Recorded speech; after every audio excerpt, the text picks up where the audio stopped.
Hello दोस्तों, मैं हूं राकेश कुमार। आपके अपने यूट्यूब चैनल यूनियन क्लासेस में आपका स्वागत है।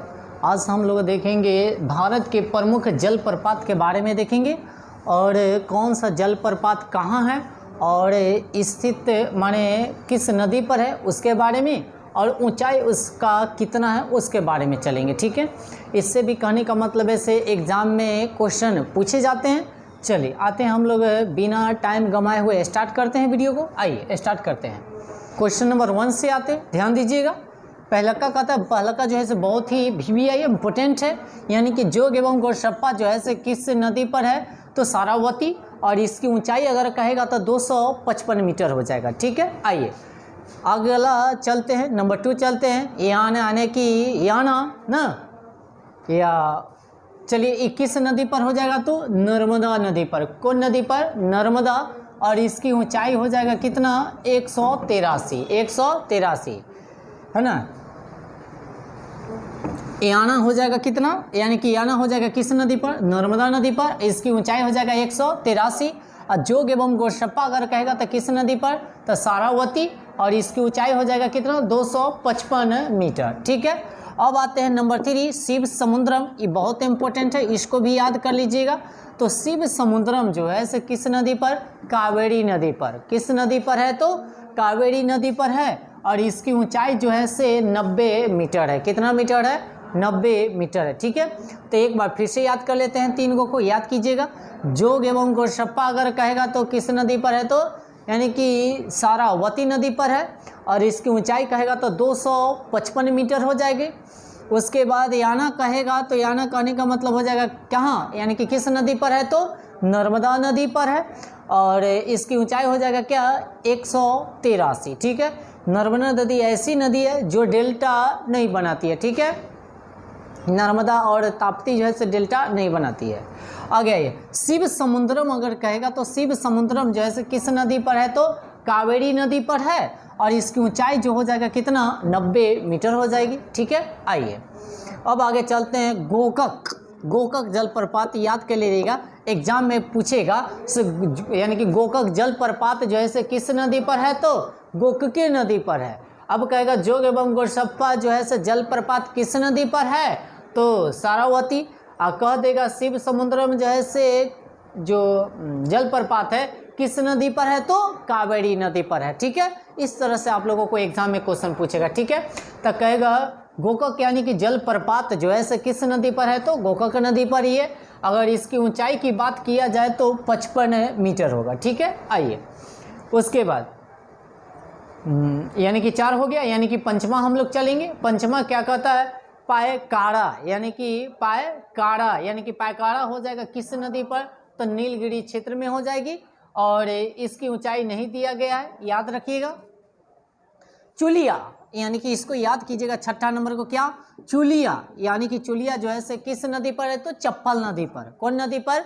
चप्पल याद कर लीजिएगा। चंबल होता है, बाकी चप्पल पर याद कीजिएगा, चप्पल जल्दी याद हो जाएगा। ठीक है ना, चंबल जल्दी याद नहीं रहेगा तो चप्पल पर याद कर लीजिएगा। ठीक है, तो चंबल ऐसे होता है, बाकी चप्पल नदी याद कर लीजिएगा, और इसकी ऊंचाई जो हो जाएगा से कितना हो जाएगा? 18 मीटर हो जाएगा। ठीक है, आइए अब उसके चलते हैं आगे। पुनासा, तो पुनासा जो होगा से किस नदी पर यानी कि हो जाएगा नदी? तो यानी कि ये भी हो जाएगा कथी? चंबल, इसको भी चप्पल से याद कर ले रहिएगा। ठीक है, तो चुलिया और ये हो जाएगा कथी? पुनासा। ये दोनों एक ही नदी पर है, यानी कि चंबल नदी पर या चप्पल नदी पर, याद कर ले रहिएगा। ठीक है, इसकी ऊंचाई जो है से 12 मीटर है। कितना है? 12 मीटर है। उसके बाद आते हैं बिहार, तो ये हो जाएगा टोंस नदी। कौन नदी? टोंस नदी। ये बहुत इंपॉर्टेंट है, बिहार वाला याद कर लीजिएगा सभी आदमी। टोंस नदी पर, यानी कि इसकी ऊंचाई कितना हो जाएगा? 100 मीटर। कितना हो जाएगा? 100 मीटर। धुआंधार, ये भी बहुत है, एग्जाम की दृष्टि से बहुत इंपॉर्टेंट है। धुआंधार याद कर ले रहिएगा। धुआंधार यानी कि गर्दा छोड़ा दिली, धुआंधार हो कि धुआंधार बैटिंग किया ना, तो धुआंधार जो है से कती है? नर्मदा नदी पर। कती है? नर्मदा। ठीक है, उसके बाद चलते हैं, उसकी ऊंचाई जो है से क्या मीटर हो जाएगा? 10 मीटर हो जाएगी। उसके बाद आते हैं हुंडुरु, कति हो जाएगा? हुंडुरु। इसको भी VVI आप लोग कीजिएगा, जो भी VVI किए उसको आप लोग अच्छे से याद कर लीजिएगा, एग्जाम के दृष्टि से बहुत ही इंपॉर्टेंट है। ठीक है, हुंडुरु यानी कि हुंडुरु हो जाएगा क्या? स्वर्ण रेखा नदी पर ना, कहेगा से हुंडरू जलप्रपात जो है से किस नदी पर है। इस तरह के क्वेश्चन पूछेगा आप लोगों से, तो आप लोग बताइएगा क्या, स्वर्ण रेखा नदी पर, और इसकी ऊंचाई अगर कहा जाए तो कितना हो जाएगा 74 मीटर। तो आइए कौन कौन इम्पोर्टेंट है, इम्पोर्टेंट वाला को एक बार फिर से कवर कर लेते हैं।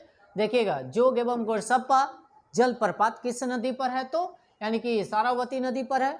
इसकी ऊंचाई अगर कहा जाए तो 255 मीटर हो जाएगा। उसके बाद शिव समुद्रम कहेगा तो कावेरी नदी पर है ना, और इसकी ऊंचाई हो जाएगा कितना 90 मीटर हो जाएगा। कहेगा से गोकक जलप्रपात कहाँ है, यानी कि किस नदी पर है, तो गोकक नदी पर ही है, और इसकी लंबाई अगर ऊंचाई की बात किया जाए तो 55 मीटर हो जाएगा।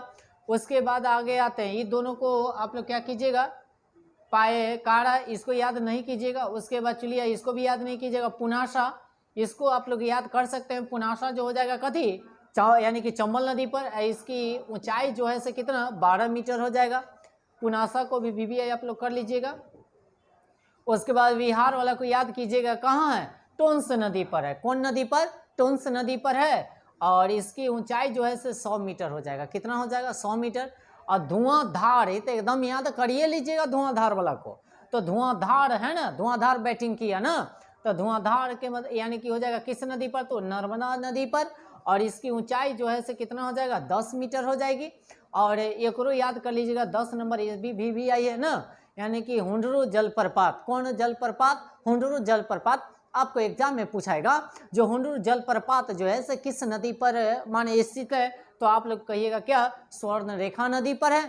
अगर इसकी ऊंचाई की बात किया जाए तो कितना हो जाएगा 74 मीटर हो जाएगी। ठीक है, तो इस तरह से सभी को आप लोग जो इम्पोर्टेंट है उसको अच्छे से आप लोग याद कीजिएगा, और सभी का एक नोट बना लीजिएगा ताकि विशेष दिक्कत ना हो आप लोगों को याद करने में। चलिए, अगर आप लोगों को वीडियो अगर अच्छा लगा तो हमारे चैनल को सब्सक्राइब करें और बेल आइकन को दबाना मत भूलें, और वीडियो को जितना से जितना हो सके शेयर करें।